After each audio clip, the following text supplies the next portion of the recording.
신용점수가요 아무리 좋아도요 상관이 없습니다. 그리고 내가 주거래은행에서 이자를 한 번도 밀리지 않고 꼬박꼬박 납입한다고 하더라도 그동안 은행에서 엄청난 금액을 거래했더라도 별로 소용이 없을 거예요. 지금 대출 시장에서 모두가 다 적용되는 말입니다. 자, 우리 같은 서민들이 어떻게 그럼 이 시장을 타개해야 될까? 그나마 조금은 위안이 될 수 있는 내용들을 오늘 담아봤는데요. 현실을 보시면서 마지막 이 내용까지 한번 보시면 조금은 준비할 수 있지 않을까 싶습니다. 안녕하세요. 퇴직금 지킴이 노마드 퇴직금입니다. 자, 대출.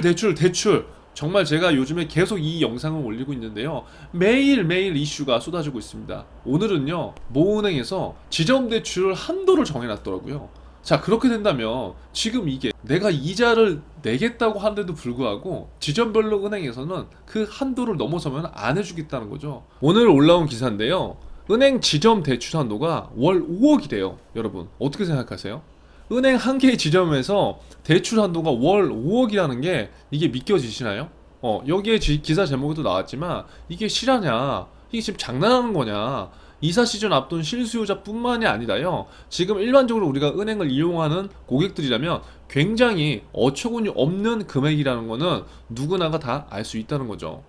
자, 그렇다고 한다면 지금 상황에서 우리가 어떻게 대처할 수 있느냐? 이 내용을 한번 볼게요. 기가 찹니다. 자, 금융당국의 가계부채 대책 발표를 앞두고요. 은행들이 선제적으로 대출 관리를 지금 하고 있는 거죠. 지금 아마 이달에 가계부채 대책이 나올 건데 이 가계부채 대책의 이제 핵심은 전세자금 대출이라든가 잔금 대출에 대한 이러한 이제 굉장히 예민한 부분이죠. 자, 그런데 그 외에도 지금 이러한 방향성들이 계속 가다 보니까 은행들이 정부의 눈치를 볼 수밖에 지금 없는 거예요.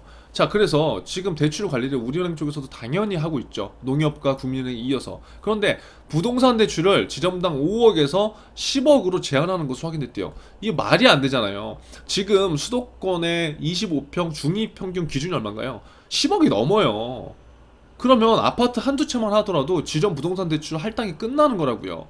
자, 이게 얼마나 지금 어처구니가 없는 상황이냐. 물론 은행 입장에서 보면 연말까지 가계대출 총량 관리를 해야 되는 건 분명히 맞아요. 그리고 아무리 은행원분들이나 거기에 뭐 지점장분들이 나 해주고 싶다고 하더라도 위에서 이거는 명확한 기조를 내려왔기 때문에 그 방향성을 침범할 수는 없어요. 자, 그렇다고 한다면 이 은행을 지금 컨트롤할 수 있는 거는 은행의 본점이고 본점을 컨트롤할 수 있는 거는 당연히 정부 금융당국이겠죠.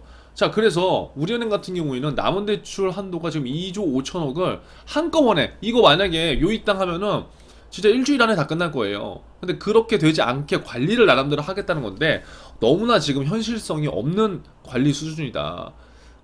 그래서 내용을 쭉 보시면은 정말 지금 이러한 게 얼마나 현실성이 없는지 우리가 알 수 있을 거고, 처음 영상을 시작하면서 말씀드렸지만 지금 신용점수가 좋아도 의미가 없다는 거예요. 왜냐? 우리가 지금 좋은 직장 그리고 신용점수를 잘 만들려고 하는 이유는 내가 정말 돈이 필요할 때 그리고 대출을 조금 더 원활하게 받을 수 있고 조금 더 유리한 조건에서 뭔가 이것들을 해나가려고 하는 것들도 있다는 거죠. 그런데 신용점수가 지금 좋아봤자 나 공기업 직원이야. 그래도 대출을 받을 수가 없는 상황이라는 거예요. 그러니까 지금은 내가 아무리 고연봉 차건 뭐 돈을 많이 벌건 뭐 신용점수가 높건 상관이 없는 상황이다. 왜?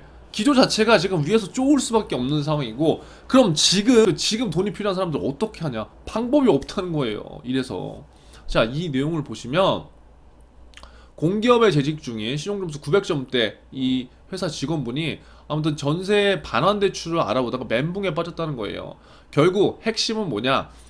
전세 반환 대출을 알아보고 조건을 맞추려고 했었으나 DSR 40% 조건에 맞춰서 기존에 이분이 마이너스 통장을 하나 갖고 계셨던 거예요. 그래서 이 마이너스 통장에서 한도를 반으로 줄여야지 이런 것들을 할 수 있다는 거예요. 그러니까 결국 예전에는 내가 이렇게 마통을 하나 만들어 놓고 전세자금 대출 요것도 가능한 거죠. 그리고 또 이금융권에서 또 대출 신용대출 풀로 땡기고요. 막 끌었다 쓴 거예요. 예전에는 이게 다 가능했다고요. 그런데 불과 몇 개월 사이에 지금 굉장히 이런 것들이 할 수 없는 상황이다. 물론 이렇게 다 대출을 끄는 게 힘들죠. 그리고 만약에 어떠한 내가 갚을 능력이 안 된다고 하면 굉장히 문제고요. 그래서 지금 금융당국에서 이러한 것들 관리를 하는 건데 지금은 어떠한 상황이냐? 요 전세자금 대출 요것들을 내가 뭔가 처리하기 위해선 야 마통 한도 너 지금 5천 받았잖아 2,500 줄이고 와라 이제 이런 상황이란 거예요. 그러니까 총체적으로 관리를 해야 되는 시점이다. 그러니까 이것까지는 우리가 어쩔 수가 없어요. 왜? 가계부채가 지금 1,800조가 넘는 그런 상황인 거니까 국가적으로 봤을 때 굉장히 리스크한 상황인 거죠. 그런데 문제는 뭐가 문제냐? 이렇게 되면요 가계대출 쪼이기에 여기에 나왔다시피 1금융권인 은행들이 대출 문턱을 지금 이렇게 많이 높였잖아요. 그럼 높이면 자 보세요. 고신용자, 그러니까 저신용자들이 이금융권을 가는 게 아니라 고신용자들이 지금 이금융권을 가고 있다는 거예요. 이게 굉장히 저는 큰 심각한 문제라고 저는 생각이 드는 겁니다. 왜냐? 대부분 고신용자들은요. 우리가 지금 1금융권이 있고 2금융권이 있지만 1금융권은 우리가 아는 그냥 시중은행 정도로 생각을 하시면 되고요. 2금융권은 뭐 지역농협이라든가 뭐 새마을금고 그다음에 보험사, 카드사, 캐피탈 뭐 이런 것들을 다 어울러서 2금융권이라고 볼 수 있죠.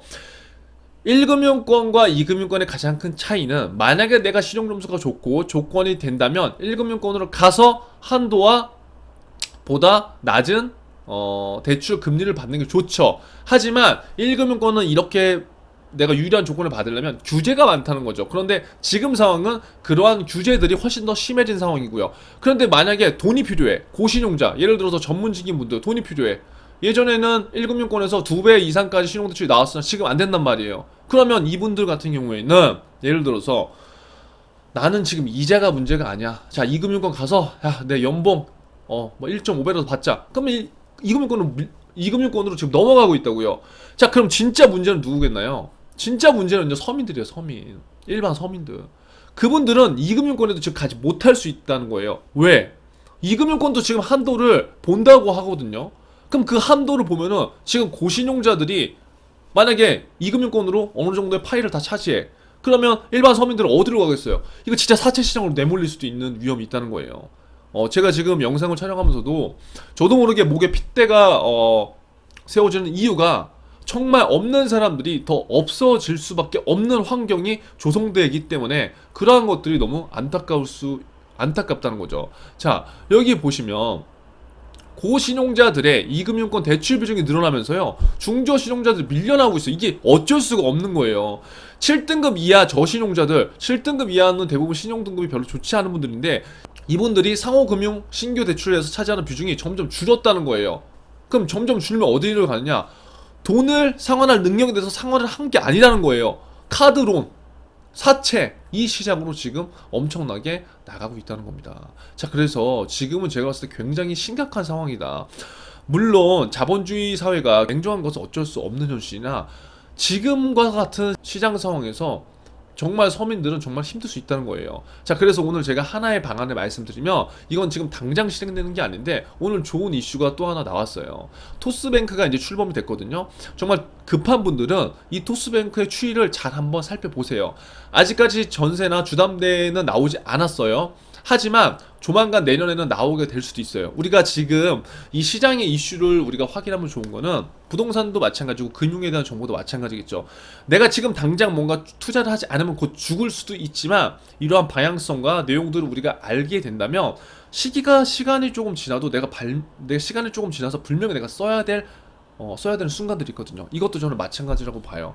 물론 지금 당장은 지금 토스뱅크가 제한될 수도 있지만 금리 자체가 지금 보시면 신용대출도 최저 연 2.76%고 최대 한도도 2.7억 원이에요. 그러니까 지금과 같은 시장 상황에서 저는 굉장히 좋다고 보지만 이게 한 번에 확 풀리진 않을 거라는 거죠. 그리고 지금 전세 대출과 주담대도 명확하지 않고요. 그런데 토스뱅크를 살펴보시면 좋을 것 같아요. 지금 실수요자들이 제가 봤을 때 많이 몰릴 수 있을 것 같거든요. 적어도 제 채널을 구독하시는 분들이라면 토스뱅크 꼭 기억해 주시고요. 지금 연 2.76에서 최고 연 15%로 물론 금리의 스펙트럼 넓어요. 그런데 한도가 일반 지금 금융권보다는 높을 수 있을 것 같다.